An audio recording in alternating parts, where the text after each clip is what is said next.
Yeah, right here as we see. I think Tony's Becker, I think. Oh, that's serious. Paramedic loaded Shaq into the ambulance, but we will provide an update when we can. But there is Tony.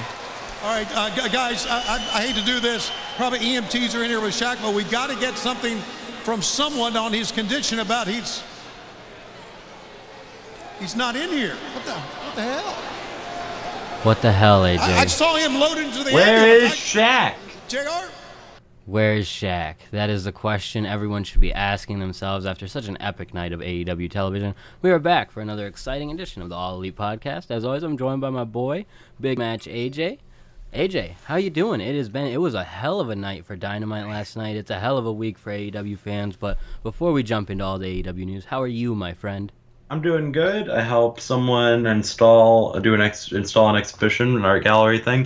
That was cool. I got free food out of it. That was cool. How are Getting you? Paid like an independent contractor, bro. Yeah, like an artist, dude, getting paid with food, a hot dog and a handshake. No, it was a nice lunch. How are you? I saw you chase a Red Bull with the Sprite. Take an Adderall, dude. Damn. You know, I'm good. I'm tired. I'm busy. The Red Bull tastes like garbage at this point, so the Sprite was just there to make it taste good. But yeah, I'm doing good. Like I said, I'm busy, but I am so excited for this week of the podcast, to be honest with you, and just AEW in general. I have been so excited to be a fan of the product right now with Dark and the upcoming Dark Elevation show. I think that they're doing a lot of really interesting stuff just behind the scenes, listening to Tony Khan's interview, listening to all these different interviews and stuff.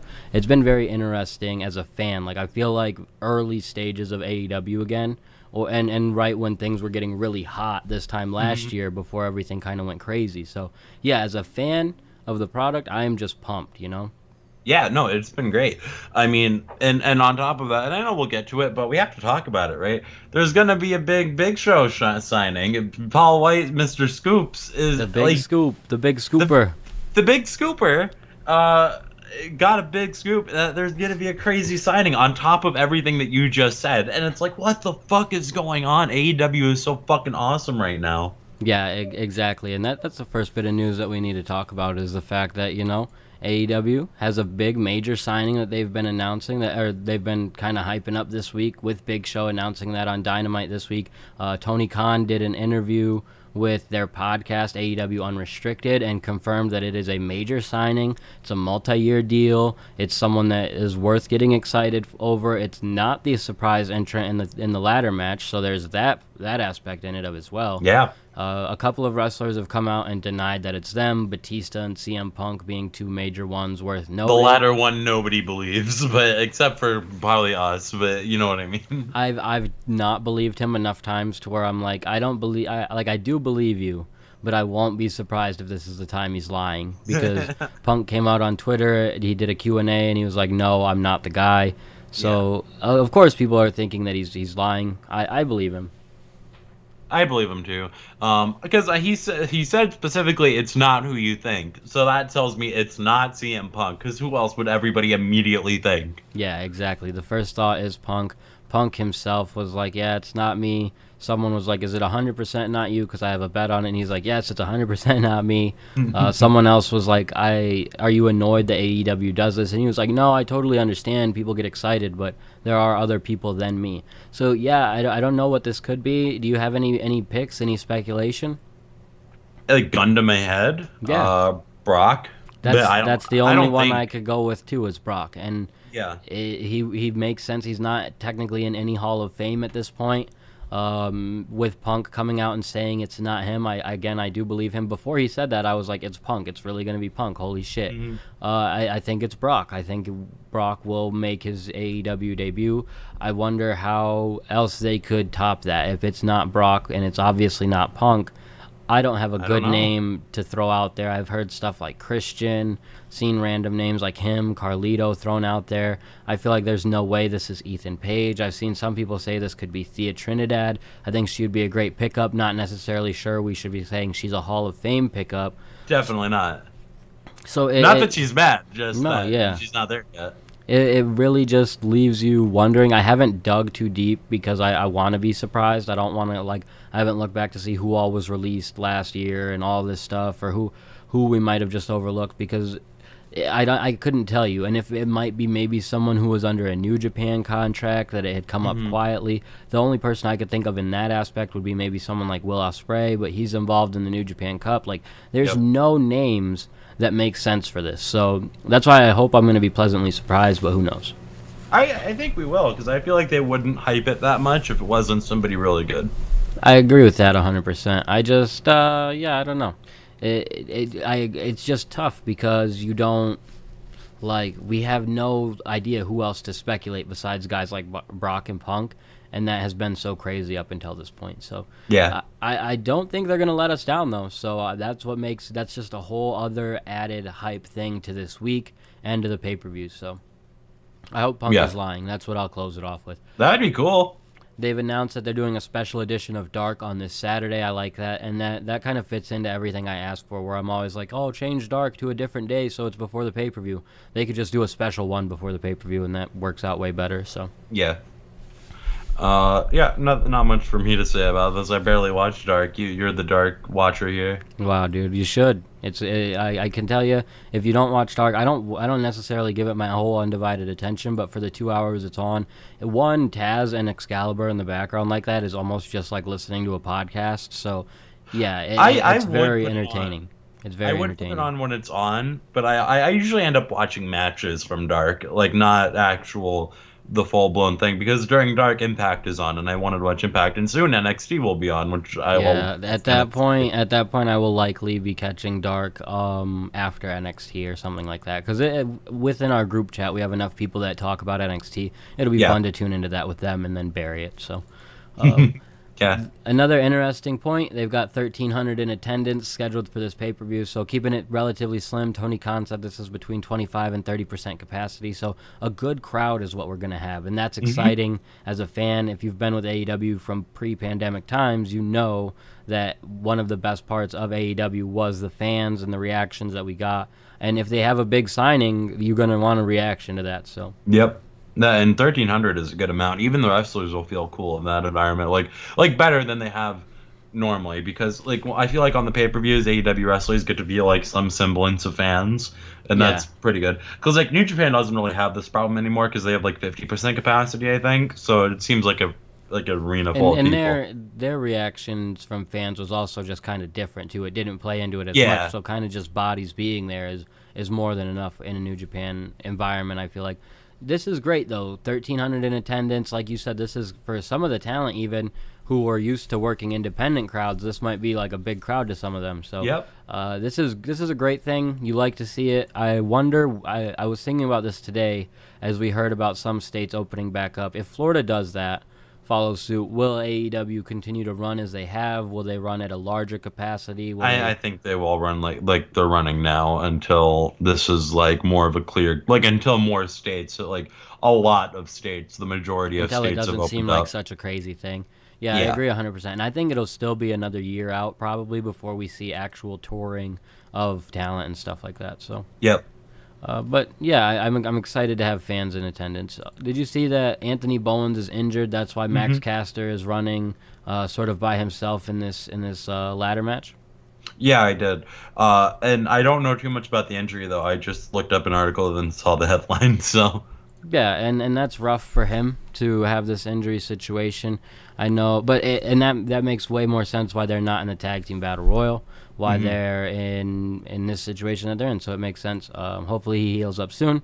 They're good at keeping that type of stuff relatively quiet. Like an injury isn't breaking news for fans. They do let fans know. It's not a secret, but it's not the first thing you find out coming out of a show. So, last bit of important news that we have to talk about. Well, no, there's actually two bits, but one bit, Darby defends his championship on next Wednesday. He's going to be defending the TNT title. I think that's important. Tony Khan basically said if he can't defend for some reason because of the street fight, he will be stripped of the title because he's at some point where he has to defend. I haven't kept track. Tony Khan's the boss. Of course, he would keep track of that. So I think they're doing the 30-day gimmick, which I like. I like that too. I like that a lot, and I think that's cool that they're having him defend it when to say. And I'm interested in who's going to defend it against, because I wonder if it's going to be somebody from Team Taz. It's the winner of the ladder match, brother. Oh, duh. Oh, I didn't know they were going to shoot it that soon, though. I thought they were going to wait that out, like whoever won the. I think they don't. I think they don't. Give it a minute. I think they don't want to do like a Money in the Bank type gimmick. I think they want to avoid Okay. getting it like that, so they're just gonna go right to it, which is it makes sense, and it works Oh no, out it makes with, perfect sense. with Darby being in a street fight and then this guy being in a ladder match. Makes sense. Yeah, like I feel like the way New Japan, I hate to bring up New Japan again. The way that New Japan does it is like I feel like they kind of book the matches like as the guy with the briefcase says I won it. And I kind of like that. But like they set the match in stone like okay, it's going to be happening on X date. They don't like spring it on anybody. Yeah, I agree with you there. So it makes sense. The last bit of news, AEW dang near hit 1,934,000 people tuned into last night's episode. I imagine a large part of that due to Shaq and some other stuff they had hyped up, but they managed to keep people throughout the day, you would imagine. So yeah, a really, really great showing, I would say. Great showing. I feel like they would have hit 1 million if Shaq was on last. Seeing how well that went, and because I don't know why they put it in the opener. Maybe because of where is Shaq. I'm guessing that's the reason, because they're doing some kind of angle. But I don't know exactly why they decided to go at the opener for Shaq instead of having people wait. Because like I don't know if you felt this too. When I was in the like second hour, I was like Max Caster versus 10. And Hangman Page and John Silver versus the Private Party or Hardy, or Private Party and Matt Hardy, or Mark Quinn and Matt Hardy, and it's just like this isn't like a big money match to go out with the show before the pay-per-view. Like this isn't a big deal, and it's not that important. And it's kind of a mid-card pay-per-view match too. So it's like, and like if you had put Shaq on last, that would have felt like a really like it was already a great show, and it felt like a great show, but it would have felt like a really satisfying ending. I feel like. I can understand that. I just also think that their idea probably is get eyes on the product immediately, then hopefully they stay for the rest of the show rather than hoping that they tune in at the end. They know to tune in at the end, you know. So and from that perspective, I kind of get it going directly into the Shaq match. But I don't know. It's obviously not a bad number, not one to be upset about at all. I think they did a solid job with it. I think I get what you're saying with the card, but I also did not feel that at all. I was so hyped up about last night's episode of Dynamite that literally when I looked at my clock and saw there was only 30 minutes left, I was like, shit, this is how I really used to feel with Dynamite. Like I can understand though that if you remember the match card, because I didn't totally remember the match card, so I was like, is the show almost over? Like, was there one more match? And was hyped that there was still one more match when I remembered the tag team match. So for me, it wasn't necessarily like that, but I can understand that perspective. Let's run through Dynamite really quick and then jump into the Revolution match card, give some of our predictions and all of that stuff. Dynamite, like we said, kicked off with Shaq and Jade picking up the victory over Cody Rhodes and Red Velvet. This was a solid match. Shaq at one point doing a Brody spot, paying homage to Brody, which I thought was awesome, and Twitter did too. There was an amazing table spot where Cody did a crossbody, takes Shaq off the apron. They go through a table. Red Velvet does a sweet moonsault. Nobody caught her perfect. Though. Yeah, that's true. But the women shined in this. Red Velvet looked amazing. Jade looked amazing. Jade Cargill looked amazing. Oh, Red Velvet looked good, in my opinion. But Jade Cargill, like, holy shit. Star. Yeah. I'm not saying she's there yet, but like the groundwork for her to be really, really good down the line is all there. Like she's tall, she's fucking ripped. She's in great shape. She's athletic as all hell, and she looked athletic in this match, and really, really did a great job. And like blew away my expectations for her, because my expectations were like, oh, this is gonna be you're gonna hot shot somebody who hasn't wrestled. This could go really bad. And like have she wrestled before this? Like I don't think so. I don't think so. Then I was like, that was my mindset, is like, if she has, she barely has, and and nobody knows about it. So it's like, I don't know how this was gonna go. But Jade Cargill really proved me wrong, and I didn't say that on the podcast. I kind of said it in silence because I was like, Jade Cargill, who knows? But definitely shine. Definitely, like, I don't want to say carry the match, because Shaq was used as a big man. Like, he was used as a big dude who just pummeled Cody. And, like, he didn't sell for him. He didn't sell the wrist lock, none of that shit, because he's Shaq. It doesn't make sense for him to sell a wrist lock from Cody. So it was really cool to see him just be a giant and then get taken down in a cool, giant way. There was a lot to like about this match. It was really, really well done. Yeah, it was very impressive. I think it caught a lot of people by surprise in terms of just like they didn't necessarily expect this to be as good as it was. They didn't expect that from Shaq or Jade. I think it going on first, like that. I mean, that was what it was. The show just caught you by surprise immediately because you did not expect all of this stuff to happen. The big spots that came from this match. The match felt just like a huge match. It felt very important. Jade shined in pretty much every moment. And it looked great. I think Red Velvet looked pretty solid. Like, neither one of them had moments where I was like, oh, something was fucked up. Like, it was just a really well-done match. They did a really solid job. I can't complain. I'm very, very glad that they did this the way that they did it. And I think that Jade is someone that they can very much build on. The only thing that you could take away from this in a negative, or not even a negative, is just like, okay, it's going to be tough to follow this one up. That's it. And that's not a negative at all. That's definitely a positive aspect to take away. But it's the one thing that I would say is that, you know, it's going to be tough to follow this one. But that's good. And it can be hard to follow it, especially with Jade, because you want to keep her safe and make her keep looking like a monster who can take down big opponents. But you also don't want to push her too hard because she still is new. Yes. So it's going to be a tough line to tread. Yep, exactly. After that, they followed this up with Shaq getting taken to an ambulance. They cut away, and then they go back to Shaq, as you heard at the beginning of the show. And Tony Schiavone's like, I have to do this. I'm sorry, and then he opens it up, and Shaq is gone. There were so many elements to this that just made me laugh. Like, first of all, Tony Schiavone, what is your problem? This man is being taken away in an ambulance. Tony? You're forcing yourself in there. He's like, you know, it's good. It's kind of fucked up, but it's all right. Like, I'm just gonna do it, and then he just does it. I was like, that's hilarious. Next thing you know, Shaq isn't even there. They didn't even. I don't even get it. I don't understand why this happened. I don't think anybody does. And they didn't like the whole. If this is gonna be an angle, just note that the whole rest of the show, not a hint of it. Not a whisper. No. How's Shaq I doing? really hope what's this the is update just on how Shaq? they do celebs. Nothing. I hope this is just how they do celebrities. Like, they come, they disappear, and that's the forbidden door, dude. He just went through the forbidden door, and he's gone. He's going to show up on Impact next week. That would be great. After this, we get Pac and Phoenix in a very quick match over some jobbers. I don't even know their names necessarily. I don't either. They didn't give them names. They didn't give them titles, I don't think. It was a very quick finish. I think one of them was named John Skyler, but I can't tell you for sure. This was fine. This was, and all I could think is it was Cody the whole week leading up to this was like, I hope people come for Shaq and stay for Pac. And then we get a Pac throwaway match where I'm like, okay, I get it. You want to show some high flyers to the people tuned in. Totally makes sense, but this was throwaway. Mm-hmm. Yeah, no, it was that's throwaway. To be fair, it was bad. It was just like...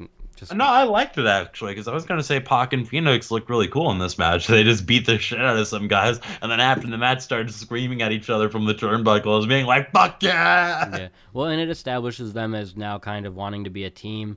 And it puts them in good position for the Battle Royal. Yeah, exactly. We'll talk about the Battle Royal in a little bit, but they've definitely been added to that. So we get the MJF and Chris Jericho press conference. They announced that Proud and Powerful were the ones who came up with the idea to attack Papa Buck. The Young Bucks come out. They say some shit. They say that Jericho would be at the Performance Center if not for the Young Bucks and Papa Buck. Then they have a super kick party and a brawl. And then there was a sweet table spot where both Jacksons end up jumping off something and putting one of Proud and Powerful each through a table. This was shot perfect. I thought it was really sweet. It was a good promo, and we got some good cameos. We got Conrad Thompson, we got Eric Bischoff, and it was a good fun segment. Conrad asked a horrible question. Let's be honest. He did ask a horrible. Anyways, point is, it was a fun segment, and then it got to be a serious segment, which I like. I like how you can switch tones like that. If you take the Papa Buck thing too seriously, it's hard for me to, but I get it. I appreciate the effort, but the beatdown, suspension of disbelief, and I'm just going along with it. I'm like, yeah, it's a cool segment because the Young Bucks are getting really serious about this shit, and you want that going into the match. Yeah, that's fair. I totally get why they didn't actually beat up Papa Buck, but they could have. Oh, yeah. They could have. The table spot, like I said, was shot really cool. I thought that was done really well. It was kind of the stuff they typically do, but they kind of did it perfectly. I think this was the common occurrence throughout this go home show. So I think honestly, it's just them getting used to like they have a show that they can do anything on. How do you push the limits of how to make that cooler? And it's like, well, how do the Young Bucks push limits? They always do weird shit that you don't expect. And so cool camera angles for big spots that you don't have to alter the spot for. That's really clever. Yeah, Which that defines the Young Bucks style, is just clever ways of coming up with shit. Yeah, and I think this was a good way to build up to that tag team title match at the pay-per-view, so no complaints at all. FTR and Tully Blanchard picking up the win over Jurassic Express. This was a really good, fun match. I thought Tully looked great, of course, but he's old, so do we want Tully to look great? I don't know. But he looked like $1 million. He did. Post-match, and I'm just bitter about how this finish came about. Let's be honest. We have a masked man get involved. He beat up. First, he gets in the way of Jungle Boy like a freaking idiot. I don't even know how they tried to play this off as if it was an accident. And then next thing you know, he starts hitting Luchasaurus with a freaking camera. And I'm like, oh, great, this is going to be Shawn Spears. And guess what? It was Shawn Spears, like, of course. So he's the fourth horseman. He's the third horseman. The third horseman, you're right. He's also a scumbag, so there's that. Yeah, my man getting his due.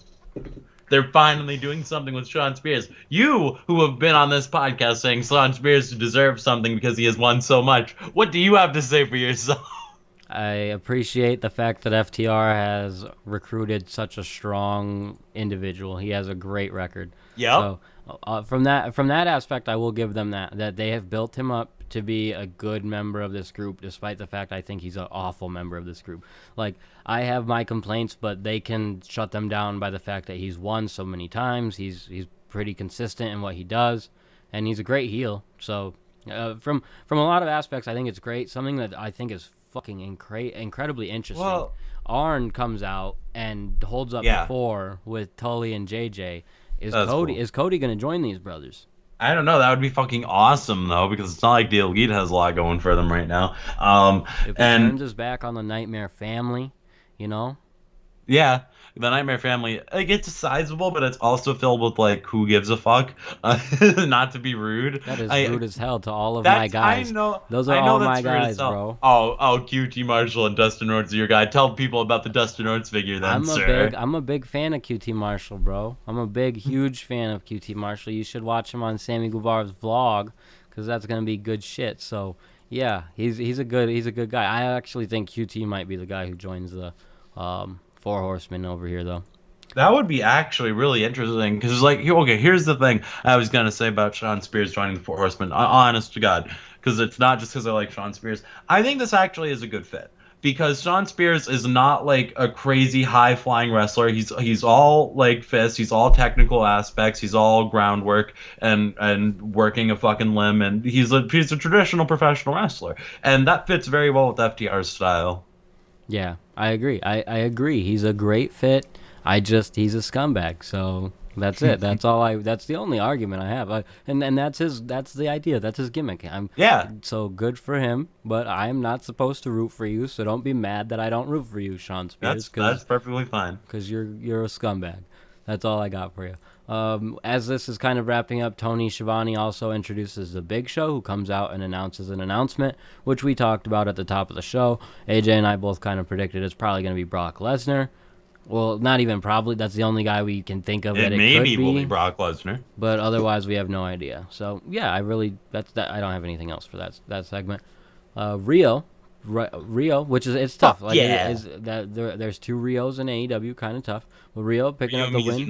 Rio Mizunami picking up the win over Nyla in a very solid match. This was a bit of an upset. Even commentary mentioning that it was a bit of an upset. When commentary started talking about how this was a win over the former AEW Women's Champion, I totally understood why Nyla was in the finals. I was like, oh my God. I thought it was so she could win the tournament, literally. That makes sense. That makes a lot of sense. Yeah. What do you think of this? Loved it. I love the fact that it's what we wanted. We wanted a Rio Mizunami destroy all monsters, beat the bosses, go to the last boss, Hikaru Shida, and fight. And then after this match, I know I'm jumping the gun, but after this match, when Rio Mizunami and Hikaru Shida were like shaking hands, and then she did the pressure thing that she did in the tournament, which I thought, wow, that's a great callback. And then they just started trading forearms. I was like, yeah, fuck yeah, build the match right now. That's great, and it is great, and they did a great job of doing that. That was probably the best build you could get for that in that short amount of time. Yep. I was immediately like, oh my god, I want to see this now. That is going to be a match, and we'll talk about it here in a couple minutes. So yeah, that is one I'm definitely excited for, and they built it up very well. Mm-hmm.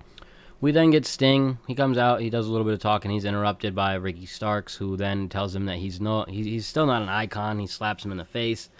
Sting doesn't take kindly to this. He beats the shit out of Ricky Starks, locks him in a Scorpion Deathlock. Hobbs and Hook hit the ring. They hold Sting back for a minute. Brian Cage comes out. They go to do the powerbomb. Darby hits the ring, makes the save. Stinger splash to Brian Cage, and then a sweet drop kick from Darby. Team Taz runs to the back. This was cool. Yeah, this was great. This was everything it needed to be, and Sting's promo was pretty good while he was promoing, and Ricky Stark's promo was good while he was promoing, and this was a really good angle to do right before the pay-per-view. This was really, in all intents and purposes, a really good go-home show, and like just building angles, putting on good matches while you build these angles, putting on entertaining show throughout the whole thing, and making everything interesting to watch. Yeah, I fucking love this. And I love Darby Allin. I was talking earlier to you about how I just think Darby Allin is like the most successful thing AEW has done. And again, I know there's a lot of successful things AEW has done, but in my opinion, that is number one. Yeah, I think that you're pretty spot on there, that they've made a great star out of him, and they've done a good job with him, and this was a solid segment where it's stuff like this that helps build him up, so I agree. Next match, Max Caster picking up a win over 10. I did not expect this either. This was quite a surprise to me. But again, it made sense. It was a sensible surprise. Jack Evans comes in, he screws 10 over, hits him with the boom box, and he does this for $4,200 from Matt Hardy, which I'm convinced was for weed money. So of course it was. It was sweet. $4,200. It was perfect. Yeah, this was great.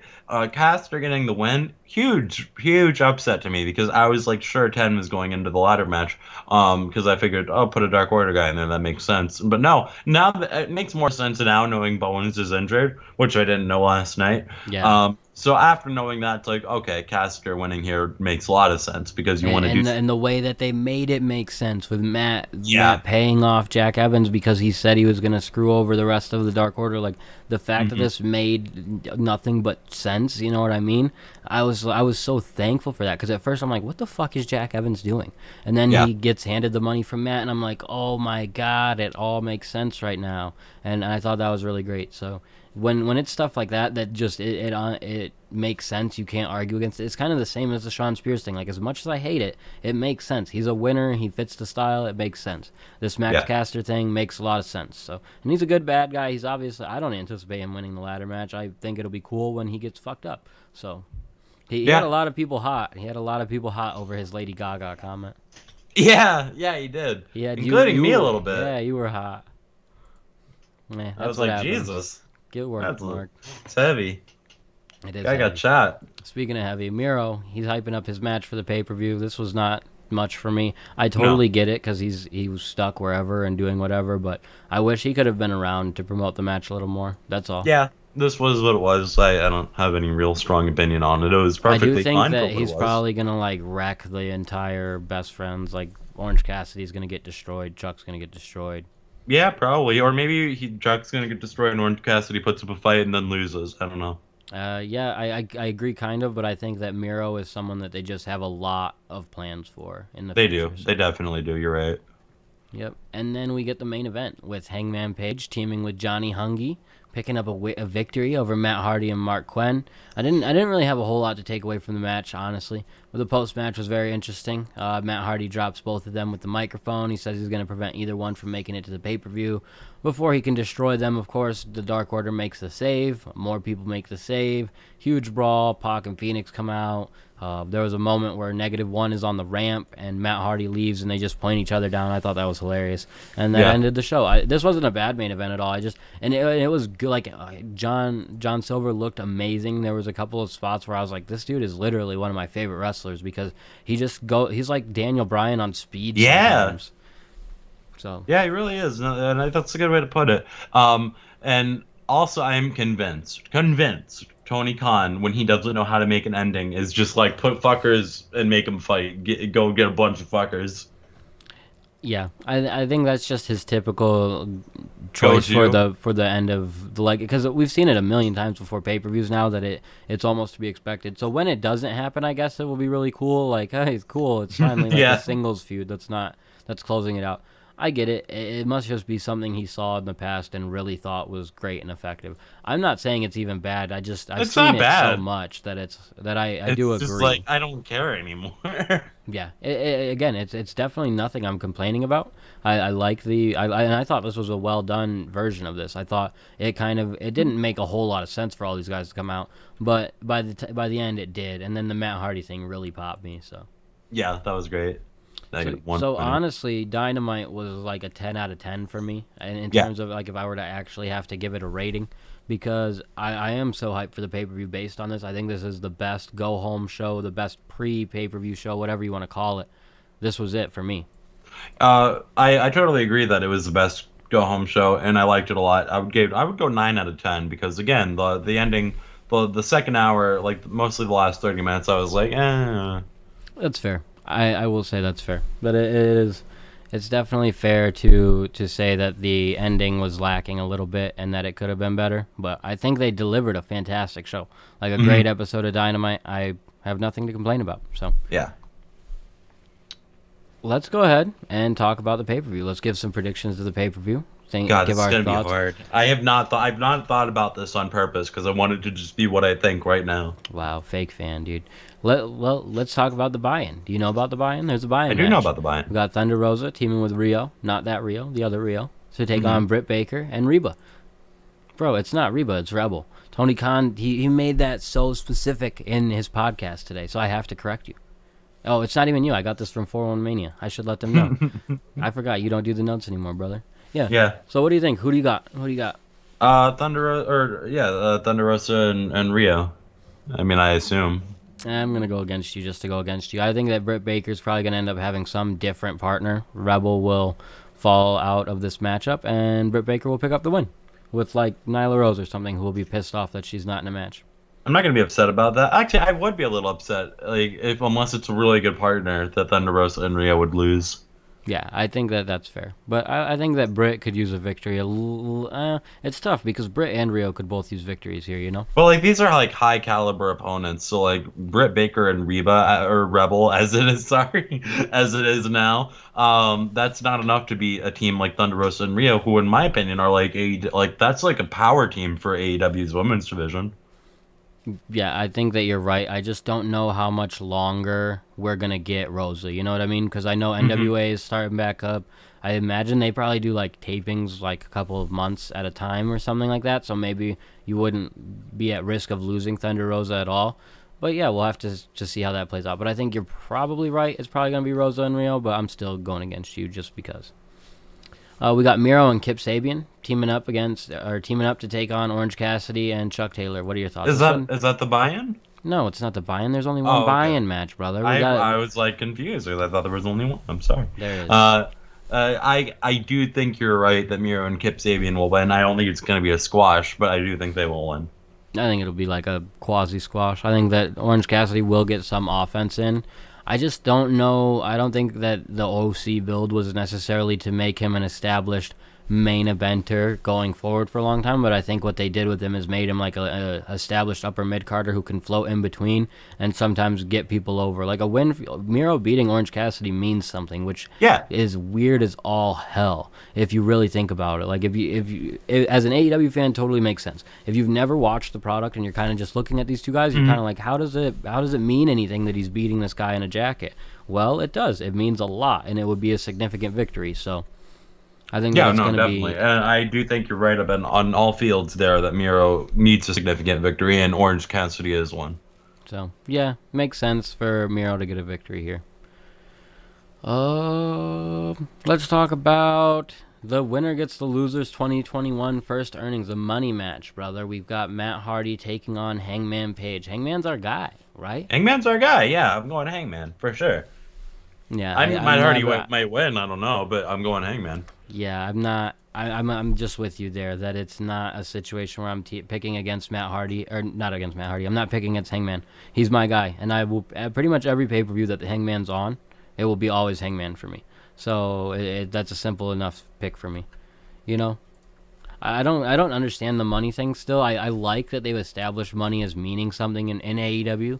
The match money thing, I don't know so much about. You know? I think this works perfectly fine, and I like this specifically. Not like it's $60,000, like none of that shit. Saying for the first quarter, I'm going to get all of your revenue. Like that's a specific thing that will make sense to us. And if it happens to Matt Hardy, we'll be like, oh, that's not a big deal for Matt Hardy. He'll just be angry because he's greedy. And if it happens to Hangman, we'll be like, damn, Hangman's a little poor now.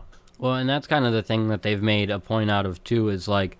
Hangman is on a winning streak. He's probably made more money through this, so he's got a lot more to lose. It's good for Matt that he's been winning, type of thing. I'm not trying to complain about it. It's just weird. And the more that they establish it, I think the better it will become for people. But yeah. Hangman's my pick. There's really I'm never ever picking against this guy. He's my guy. He's everybody's guy. He's everybody's guy in AEW. But he was our guy early. We were always asking where he was. We knew.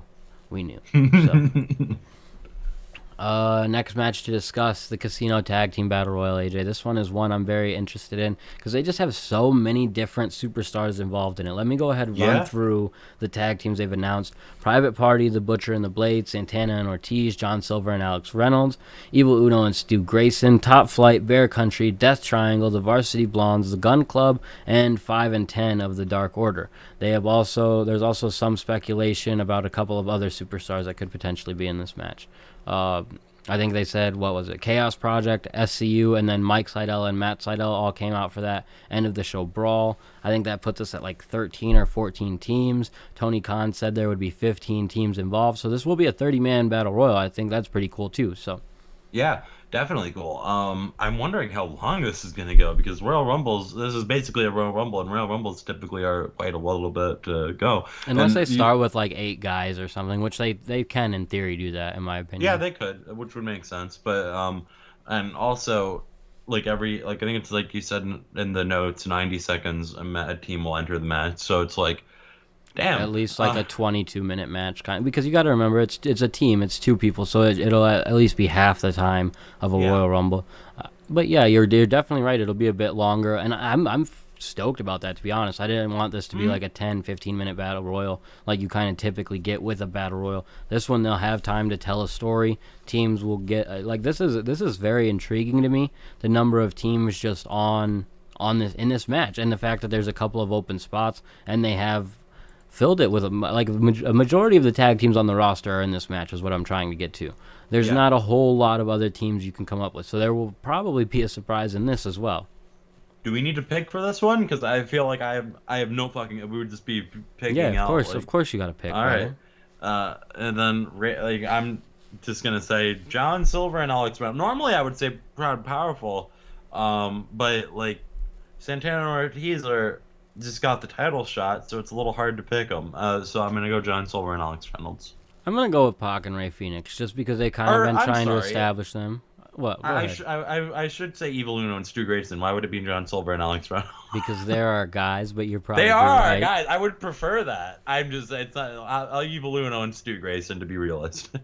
That's fair. And Yeah, that's fair. I think that my pick, like I said, is going to be the Death Triangle or potentially one of the surprise teams. I think it will probably see the Good Brothers involved in this Battle Royal, and then maybe another Impact tag team, which I think would be really cool. So I feel like maybe the Good Brothers aren't going to be in this battle royal because, like, why would Tony book them to be in the battle royal if he's like at odds with? I don't know. Maybe they will be though. And Death Triangle, I would prefer over the Dark Order, the Death Triangle winning this because I fucking love Pac and Phoenix. So that would be amazing. I'm rooting for them. I think realistically, just imagine that match. Imagine that Yeah. match, and I imagine Oh the my Bucks God. could probably be saying the same thing. Like, imagine the match we could have with Pac and Phoenix. So. Yeah, that's the one I'm going with. And, if I'm Darby Allin, I'm mad that I have to defend my title on Wednesday and the tag team champions likely don't have to do the same. But they've been defending their titles much more, so there's that. Let's talk about this ladder match, man, because this is a very interesting, and there's a surprise entangled with this ladder match as well. We've got Cody Rhodes, Scorpio Sky, Pentagon, Lance Archer, Max Caster, and a surprise entrant. Who do you think it's going to be first, and then who do you think is going to win? I have no fucking idea. I've been trying so hard. I have no clue. Like, what am I supposed to say? Like, Brock Lesnar? I don't know, dude. Who's free agent First right of now? all, Ethan Page, yeah, maybe? that's one. That's the only option is Ethan Page, which is kind Trey of a Miguel? bummer. I don't know. I wish it was Trey. I think that Trey is probably signed to Impact. I would love for it to be Trey and it to be a situation where he signed with AEW, but they were like, yeah, keep working Impact until we can debut you in a surprise fashion or something. I would love that. I don't think that's going to happen. I think that people are fans of Trey, but I don't think there are as many people who are as big fans of Trey as we are. So from that aspect, I don't think it's going to be Trey. I think it's probably going to be Ethan because there are more people who are big fans of that guy Sure. than are of Trey. But if more people knew of Trey, he would be a fucking huge star. So I think that would be an awesome signing. I hope that's who it is. I agree that my pick is Brock Lesnar is going to be in the ladder match. CM Punk is going to be the Big Show signing. So y'all already know what's happening here. Brock's going to win this ladder match, and then he's going to go face Darby on Wednesday, and then Paul Heyman's going to show up. It's going to be a crazy time. No, I honestly, if I'm picking honestly for this match, Scorpio Sky is winning, and he's turning heel. That would be really cool. That would be super interesting. I would like that. I don't think it's going to be the surprise entrant just based on the fact it was last time. I'm going to go Lance Archer because everybody dies, Andrew. That's a great pick. I like that pick. I don't think it'll be the surprise entrant either because, like you said, the last time it happened, I wouldn't be mad at it happening twice in a row. But I just don't think it's going to happen. And that's where it works out that it happened the first time because it does leave that intrigue of like, well, it still could happen. It wouldn't be nothing wrong with doing it again. But I'm with you. I don't think, and that kind of, it adds to it. So, yeah, I think this will be interesting. I'm very curious. I love surprises in wrestling. I'm so stoked that there's at least 2, probably 3 when you count in the Battle Royal. Like, they'll probably have like an old tag team for the Battle Royal too, where people will be all hyped up about it, Like the Rock and Roll or something, yeah. Yeah, Rock and Roll Express. That'll be fun. I honestly expect that now that I think about it. So there's a lot of people to have in a match with older superstars though, so maybe not. Yeah, the TNT title, number 1 contendership ladder match. That's what this match honestly, or this pay-per-view, it feels like their WrestleMania, and I don't know if that's his intention. I think it probably is. I think Tony Khan recognizes say that? Like last Revolution, he was like, "This is probably going to be our biggest show of the year." I think so, and it ended up being so last year, and I think he recognized he had to follow that up with just as big of a show. And the ladder match, the Battle Royal, the main event, like everything on this card is so exciting, and I think everything is being done in such a great way. Like the people in this Battle Royal are perfect, or in the ladder match, are perfect. Scorpio Sky, Cody Rhodes, Lance, Caster, Penta, like these are all different types of superstars that can do different things, bring crazy shit to the table. Other people can be the basis for that. Max Caster can be the heel that everybody wants to see get beat down. Like there's so much to this that is perfect. I'm very excited about it. I like that Scorpio Sky has a bit of a story going into this. He was kind of cocky on commentary if you guys were paying attention with that match with Max Caster and stuff. That's why I'm anticipating a potential heel turn here. So yeah, that's my pick for the winner, and I think this match is going to be fucking just amazing. And I don't really have a match on the card that I don't think is even going to be good. Like they're all going to be good to great.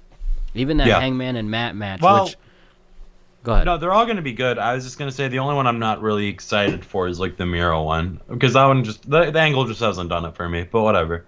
Yeah, I wouldn't disagree. Like with other you than that, this card is fucking insane. Every single match on this card, like it's hard to find and say this pay-per-view is stacked. Like, because usually, like, that's hard to, like, really say and mean, because usually there are some matches on the pay-per-view where, like, well, I'm kind of, like, lukewarm on that.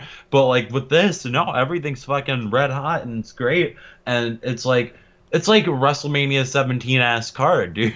I agree. I think that's a very interesting, good way to put it. And I think that a lot of people, that might even be like Tony Khan's idea in building this card, is he wants it to kind of be some of the best aspects of WrestleManias in the past and stuff like that. Because he's not really afraid to explain, like, yeah, I watch WWE and that's where I get some influence from. So, yeah, I agree, though, the Miro and Kip Sabian part especially, and that's not because of the talent at all, it's because of the situation. I think if they had more time to build this, I would be just as hype about this, because I felt the same way about Hangman versus Matt initially. I was like, I don't really care about this. I feel kind of lukewarm about this. They've made me care by the story, and I'm still not saying it's my favorite story, but there's enough that I care about that I'm with it. Yeah. So, yeah, I think they've done a good job there with those matches. Let's talk about this street fight. Sting and Darby Allin teaming up to take on Team Taz. This is going to be interesting because they're still saying it's going to be cinematic. Are they? Yeah, that's what Meltzer was saying. He said, and he did the old Meltzer thing where he's like, a couple weeks ago, as early as a couple weeks ago, it was still going to be a cinematic match, and either way, you guys are going to see some crazy stuff. So, yeah, I'm excited for this. I'm more excited if it's not a cinematic match. I'm going to be honest with you, but I'm excited for this. I think this is going to be great. I do think Sting and Darby are going to get the win, because I don't think Sting is losing in his first match back. Like, that's not happening. I don't know. You're probably right, though. I could be wrong, but I'm just guessing. I'm totally going off of what I know. So I'm gonna pick the guys I want to win. I'm gonna pick Team Taz here because I'm just a huge Ricky Starks fan. I'm a big Brian Cage guy as well. And that's not to say I'm not a Darby Allin fan. I'm a bigger Darby Allin fan, and I've always been a fan of Sting. So that's where this match is kind of good, or kind of great for me. I've been a huge fan of Sting. I'm a huge fan of Darby. I'm a big fan of Starks, and I'm a pretty big fan of Cage. Like, Cage is probably the lowest on the totem pole in terms of overall fandom, and I still really, really like the guy. So, yeah, this match is a tough one for me to pick, kind of, but I'm going to pick the guys I want to win, being Team Taz. I think that it makes more sense for Darby to win going into a title match on Wednesday, but I think it also adds a little bit of, like, story for him if he gets destroyed and loses here. Yeah, no, definitely. Well, there's a lot you can do with this. If he just gets destroyed and loses, then he has to defend the title on Wednesday, and he's going to be fucked up, which adds to it. I really don't think that's going to happen, though. I think he's going to win. I think either way he's going to get destroyed, though, especially if it's a cinematic match. Yeah, it's a street fight. You can do all kinds of crazy stuff, hit him with a car. Like, there's a lot you can do if it's a cinematic match. So, yeah. Yep, it's going to be a very crazy, crazy match. And that's what's interesting about this too. There's a crazy match here, but will they allow them to go as crazy as maybe Darby wants to in a match on this card when Kenny and Mox is in an exploding death match? Like, are they going to limit him? Do you think? Question. No, because I feel like Darby's gonna want to do like one or two big spots, not like a billion. Like, because the death match is like the entire death match is a big spot. Yeah, I agree with you 100%, but I do think it's a good point, especially something that we see in other companies for sure, where they're kind of holding guys back because of something else on the card. I don't anticipate it here, but I wouldn't be surprised about it. But I think that you're right, Mox and Omega are going to go so fucking bonkers that it's like, do whatever you want, Darby. Do whatever you want, kid. I'm sure it'll be cool. That's what Kenny and Mox will be saying, like, I'm sure it'll be cool, Darbs. Go ahead, do it all. I'm sure we're not worried about you topping us, because it's going to be crazy. So, yeah, I think that match, and that's a match, another one, like, early on, I didn't have a whole lot of feeling for, because we were waiting for the Sting and Darby Allin thing to make sense. But now that the story has played out more, I'm honestly just so hyped. No, this has been a great story. Like at first, there was a little bit there. It just took a minute where Sting was just talking a lot. You know what I mean? Or not talking for rather, just like doing nothing in particular. Like just like looking at Darby or staring at people and not doing anything. So yeah, there was like a little coasting, but like then we hit a good wave. Yeah, I agree. So I think that match is going to be an interesting one. Yeah. Let's start talking about the title matches on the card. And the first title match we're going to talk about is the tag team title match with the Young Bucks defending against Chris Jericho and MJF. Wardlow and probably other members of the Inner Circle will probably be around. This one is good. Like, and they didn't have to do a lot to build this one, honestly. I mean, it's Chris Jericho and MJF versus the Young Bucks. On paper, this should be fucking fantastic, and I assume it will be. This is going to be a great match. I'm rooting for the Young Bucks. I think the Young Bucks are going to win.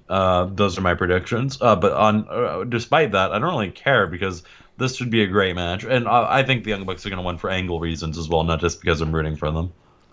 We'll be disagreeing here again, and not just because I'm trying to disagree with you on this one. No, it's cool. The story I have on this one is Sammy comes back and realigns with the Inner Circle. I think it's all a ploy. I think this is all to get the Young Bucks off their guard. I think it's to make people think that Sammy doesn't want to be with the Inner Circle, and then all of a sudden him and MJF were just screwing with everybody. They makes a lot of pulled the sense. wool over everybody's eyes. Think about it. The punch was stupid. It was so goofy. It was obviously a feigned punch. So Sammy just trying to work us over, brothers. It was a fake punch. And then, he wanted to go steal the X Division Championship and then bring it back to AEW. That's kind of a heely thing, Seems like something a guy in the Inner Circle would do. Someone who works with Chris Jericho would do. So I'm thinking Sammy's coming back. He's going to help Chris Jericho and MJF win this match and the tag titles. It's going to catch everybody off guard. Catch That makes me a lot of almost sense. off guard. But I didn't even consider that. I got my big Booker brain on today, and I realized, Sammy, it's a good way to bring him back. What other way to do it? And it's a great. AEW loves to do that, bait and switch, and not do the heel turn or the turn, I guess you would say, that you expect coming here. So Yeah. that's honestly what and that's just a random prediction, but that's what I'm predicting. So yeah, I think, and this should be fun. I think that Jericho and MJF have done a great job with teams that are like half as established as the Bucks. So now we're getting this match. It will probably be a really great match. I'm not anticipating it to be the show stealer or anything. It doesn't really have to be. It's just going to be a fun match. Yeah. And I think, not that it has potential to be a show stealer on this card, but, it has potential to be a really good match. Yeah, and that's what's tough is on this card. It's because this card has so much literal show stealer match. Yeah. They're just matches meant to be show stealers on this one. So I do think that this is going to be fun. I think this is going to be a good match. I didn't have a whole lot of anticipation for this one either. I think the Papa Buck stuff has helped build it a little bit, add a little bit more tension to it, even though if it's not necessarily for me, I think it is for some people, and I think it worked. Mm-hmm. So, yeah, we're good. We're against the board. We're across each other almost against. We're going up against each other almost across the board here. So, Cool. the women's title match: Hikaru Shida defending up against Ryu Mizunami. Are you going with your girl Rio? No. Yeah, my girl. I thought you meant my girl Hikaru. No, I'm going with my girl Ryo Mizunami. Both these are my girls, though. I fucking love both these people. If Hikaru Shida wins, I'm not going to be upset. I just feel like, why do this whole tournament and then blow it off at this big show just to have Hikaru win? To remind people that Hikaru was literally the fucking best, bro. And but I agree with you here. This is one where we agree on. I think Rio's probably going to pick this victory up. You establish a whole new star for your women's division very quickly, too. Someone who can, again, so then we're sitting at probably 3 different women in AEW's women's division who can just carry just about anyone to a solid match in Rio and Hikaru. So those 3 alone can do great things. And I think Ryo Mizunami is good. She's maybe not necessarily to the same caliber as Hikaru or Rio, but I think she's really good, and I think this match is going to be great where it kind of fools people that we're thinking she's amazing. And I don't want to say that she's not. I just don't want to say that she's good. She's going to be great. So I think that she's going to be great in this division, and I'm excited to see what we get here. Same here. This match is going to be. I'm so stoked this match for is them. going to be incredible. They're going to I'm beat really the shit excited out of for each this. other. That's what I really am anticipating is a real strong style Josie style Absolutely. match. And that is exciting as a fan of AEW's women's division and just professional wrestling in general. I think this is what AEW kind of wanted for their women's division early on, and then the pandemic happened and made a lot of that difficult. So Yeah. I think this was a good tournament, and they did a good job at building it. It wasn't as good as the men's eliminator tournament, but with what they had and what they did with it, I think that it was really good. I really enjoyed it. I don't know which one I liked more, the men's or the women's eliminator tournament. Because with the men's tournament, I was pretty sure Kenny Omega or Hangman were going to win. So I wasn't like at the edge of. With this one, I really didn't know who was gonna win. Like I agree, but I was watching the finals of the men's eliminator today, and just the energy you get and the feel you get from that match, and it might be a little unfair, but yeah, just the feel I got from that match was like this is two superstars. Like that is what this tournament ended up with. It's not to say that Rio versus Nyla wasn't two superstars, but it was just a whole different feel for the No, finals of that it's a tournament, different so. caliber. I totally get you, but I feel like I really enjoyed this tournament as like not as like. I don't want to bury it. I'm just saying that it No, wasn't as I good totally as the get you. men's. I agree it was not as good as the men's tournament. I like this one more. That's fair. I like that. I like that you like this more. I think they've done a great job with the women's division right now. I think between what they've introduced via the tournament in general, and then the Japanese side especially, and then introducing Jade Cargill, Red Velvet, like the women's division is getting as strong as it was very early on. I hope that they can continue to maintain that momentum with that division, because there's just some real exciting names involved in it. Even the woman that they had replace Anna Jay, like they've introduced new people that I know based upon the tournament that I didn't know beforehand. So it worked out. I think the women's division is in a great spot, especially with two fantastic competitors going at it in the finals. And also, why would they have flown over Rio for just a Dynamite loss? Yeah. You know what I mean? Like, we were kind of foolish to think she would lose that one, but I'm very hyped about this. Very hyped. Let's talk about the main event, though. The main event is where the money's at. It is where you could have had this match and literally a card of just jobbers, and I probably would still be willing to pay the full price to tune into that. Because the main event, we have Jon Moxley going after the championship that he had stolen from him, from Kenny Omega, in a barbed wire death match. There can be outside interferences in this. Any type of crazy stuff could happen. Bro. Anything can happen. I don't fucking know what's gonna happen.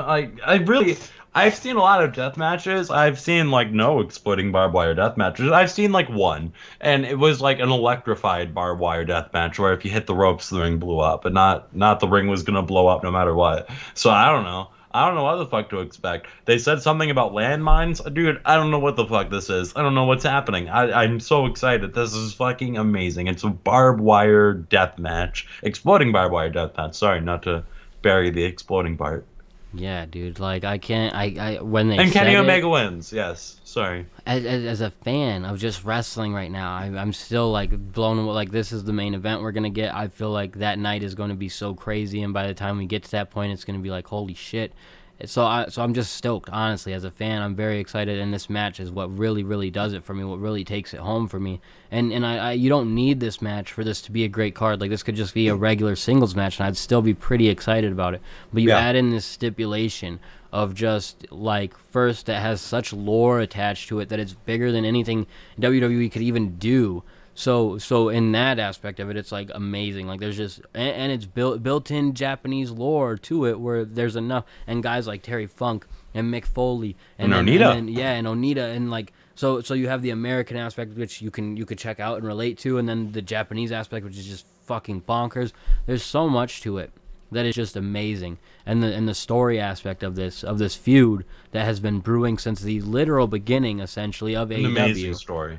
Since Mox debuted at Double or Nothing and dropped Kenny Omega, and has just since built then, and then they were supposed to have a match, and then at one point they weren't able to have it. You remember? Like, I can't even remember why they weren't able to have it. I just remember they weren't. Moxley had MRSA.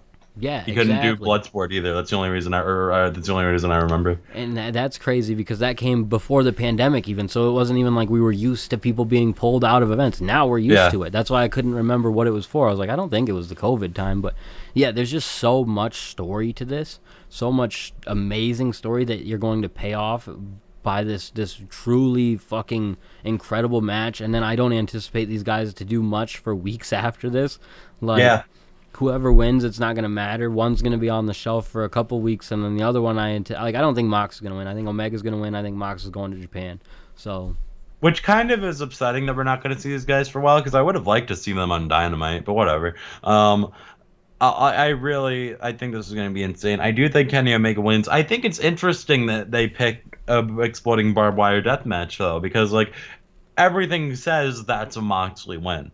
And it's weird that Kenny Omega suggested an exploding barbed wire death match because everything says that it's a Moxley win. Like, it doesn't make sense for Kenny Omega to win the exploding barbed wire death match over Jon Moxley. But it also doesn't make sense for Jon Moxley to accept this kind of match when Omega has the kind of people he has behind him. You know what I mean? With the Good Brothers and stuff, like, you're putting yourself... You can't really get in the ring with an exploding barbed wire death match. They'll find a way, brother. They'll get some ladders and shit. You don't know.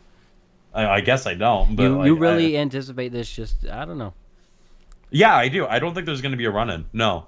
Because I think this match is really serious. Like we've been talking about, it's been built up perfectly, so you don't spoil it with a run-in. Like maybe after the match they do some shit, but not during it. I don't think so, no. I just don't necessarily know how these matches work enough to say for sure. But like based upon how you're explaining it, there probably isn't even a way for anyone to get in and get involved. So you're probably right.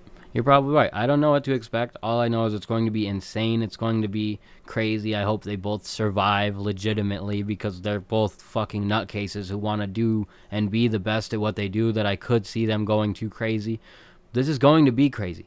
There has to be a way for them. I'm thinking about it now. There has to be a way for them to get in the ring. Like, it can't just be brutally wrapped with barbed wire. Teleported, you know? Because how do they get in the ring? Yeah, They're I don't know. Teleported, brother.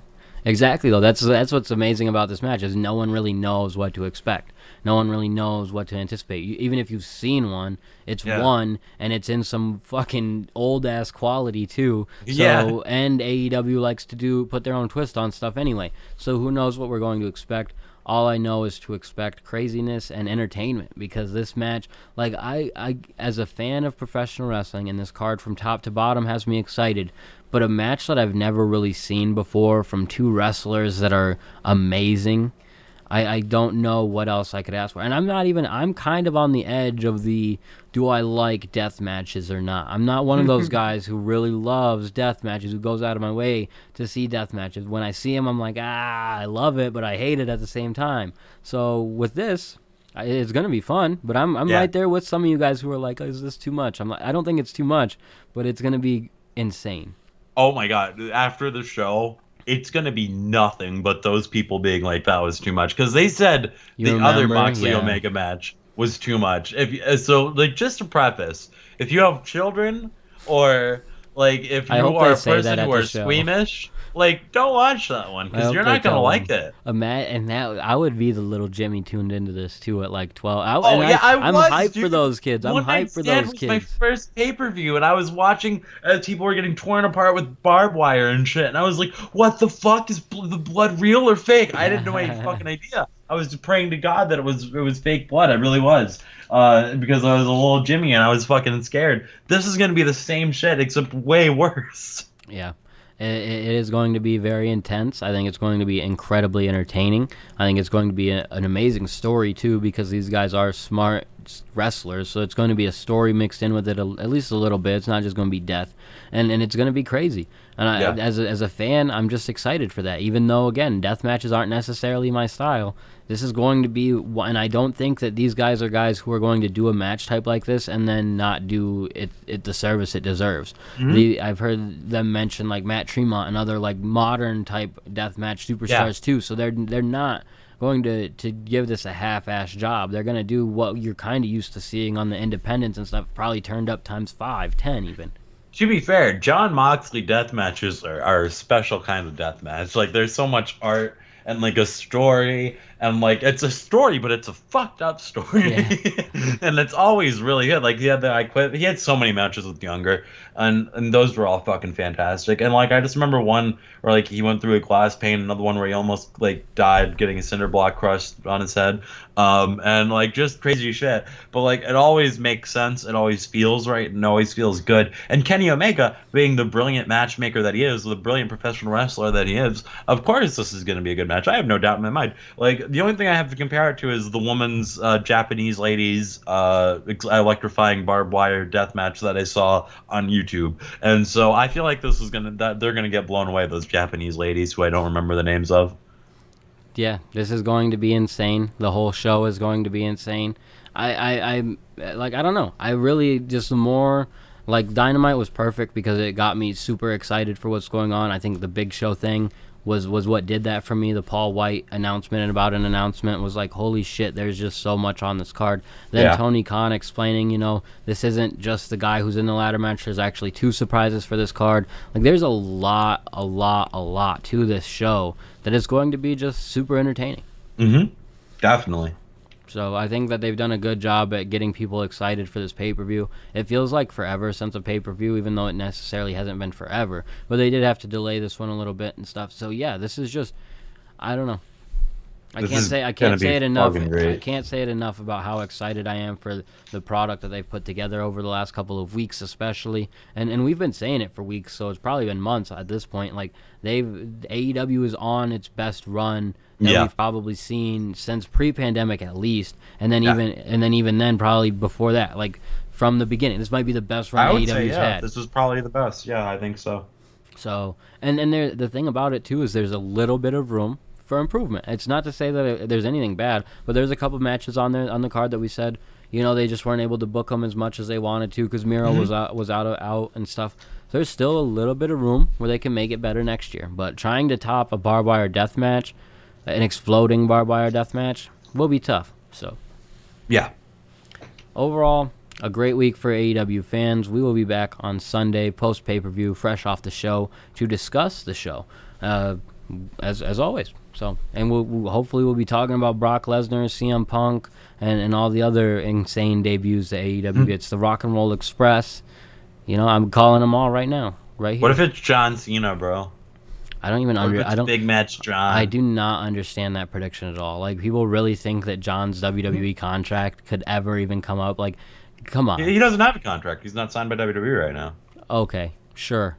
He's not. Sure, dude. He's a fucking Hollywood movie star. He's in movies like every year. So was The Rock. That doesn't mean that he's not signed to WWE either. I don't think that The Rock is signed to WWE right now, but I know that John Cena is probably signed in some capacity. Cena has reached like fucking Batista The Rock levels where he does not care about a WWE contract. I agree that he is a Batista The Rock level, and those guys aren't even on the same level, so I don't know what you're trying to say. I'm just saying he's a famous movie star who can be famous and rich from just the movies. He doesn't need the wrestling. I don't think he needs the wrestling. What I'm saying is Vince McMahon is never going to let the man out of a contract. He's always got him signed as something, I would bet you.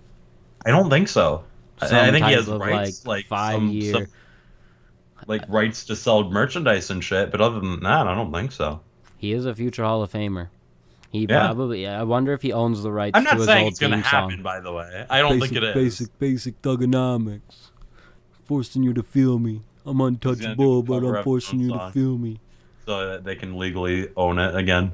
I will. If it's John Cena, I'll be hyped, but it's not gonna be John Cena, bro. No, of course it's not gonna be John Cena.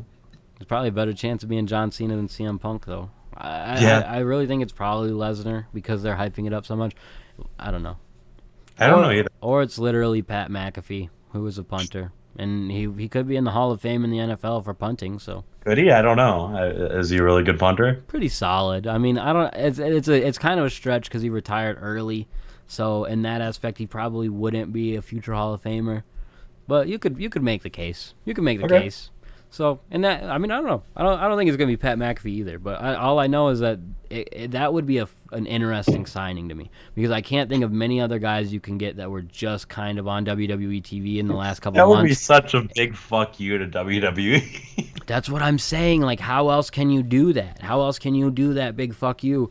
Especially now that they do like 30-day no competes and stuff. How else can you do it? Again, I'm not saying it's gonna be Pat McAfee, but what I'm saying is that would be freaking great. Like, it would be a literal fuck you. I think a lot of AEW fans would also take it as a fuck you, though, because No, sorry. I don't think that there's a huge AEW demographic who crosses over to be Pat McAfee fans the same way we do in our group chat, and that doesn't include you, but the other people in the group chat. So I think mostly AEW fans would be like, what the fuck? But for us that know of Pat McAfee and everything, and not to say that a lot of wrestling fans don't know of him because of his involvement in NXT, I just think it would be hilarious. I think it would be great. There'd be so many awesome points to it. I love Pat McAfee, but it's not going to be him. He already said so too. So you know how AEW isn't signing the bad people like Marty Scurll? Yeah. Okay, so they're gonna sign the worst person of them all. Who, Enzo? No, they're gonna sign fucking what's his name? Oh my god, I had it and then I lost it. the guy who did all that fucked up shit. I know who you're talking about. I can't remember his name either because he's such a piece of garbage. Lars Sullivan. No, I wasn't thinking of Lloyd Sullivan. I was thinking of the fucking Joey Ryan. Alberto Del Rio. My God, AJ, like how many shitty wrestlers do we have to name right now? Sorry. It's not gonna be Alberto Del Rio. No, of course it's not gonna be Alberto. It was this shitty joke that I couldn't remember the punchline to. You ruined it. Okay, yeah, you're right. It's not gonna be Alberto. It's not gonna be Joey Ryan. It's not gonna be fucking Marty Skrull. But they don't sign any of those people, and they're like, we're gonna sign the rapist though. We're just gonna get the guy who did all the bad things. We're gonna beat him, and that's gonna be like Jesus taking everybody's sins, and then they're all gonna be forgiven. I don't think that's Tony Khan's plan. I think it is probably going to be someone like Brock Lesnar or a very big star, but we will see. It's a multi-year contract. It's very interesting. It, of course, would be the last thing we talk about because it is very interesting and probably going to be the first thing we talk about on the show on Sunday if it's as big as they could say. Like, and that's where it's very intriguing because Tony is like doubled down by going on the podcast and saying all the stuff he said on the podcast and kind of at the end of the podcast even doubled down on it, was like, this is going to be a big deal. There's a reason. And he was like, the ladder match guy is cool, like he's a good signing, but this guy is like a fucking huge deal. And so based on that, man, who knows? And if it is Punk and he's playing it up for fans right now, I appreciate it so much. Because he's said no so many times that I do believe him. So I will be insanely pumped when it is him. But I don't think it'll be him either. So that's where, as a fan, I just have no idea. I love also the people who keep saying it's going to be Big Show, which is so hilarious. Because like, he's going to announce himself. It's going to be fucking hilarious, dude.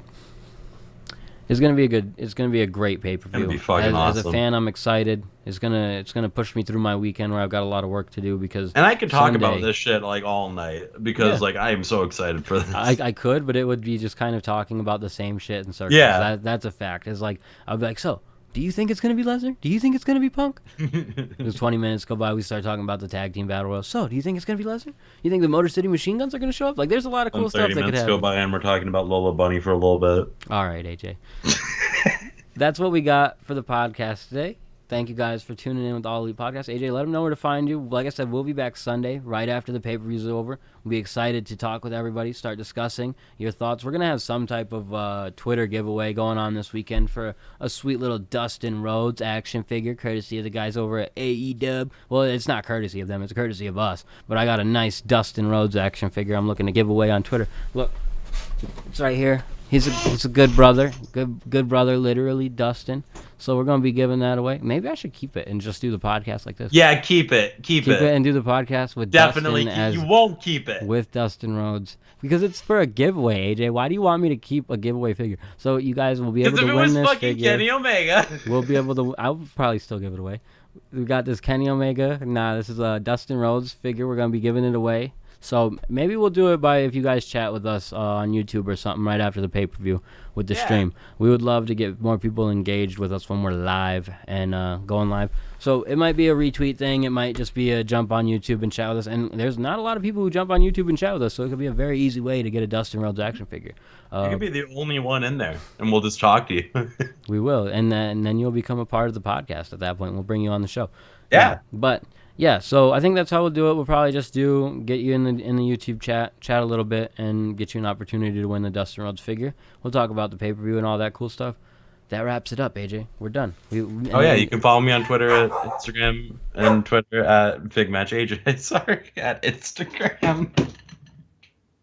And now a word from a dog. Yeah. All right. Shout out to the Wolf Pack over there. Yeah. You can follow AJ at those places. You can catch the podcast on... well, you can find me on Twitter at Upstate Andrew. You can find me on Instagram at Andrew Kazir. You can find the podcast on Twitter at All Elite Podcast. We're on Facebook at facebook.com/All Elite Pod, youtube.com/All Elite Podcast, and Instagram at All Elite Pod. If you guys... we appreciate your support. We appreciate everybody tuning in. Until next time, see you. Bye.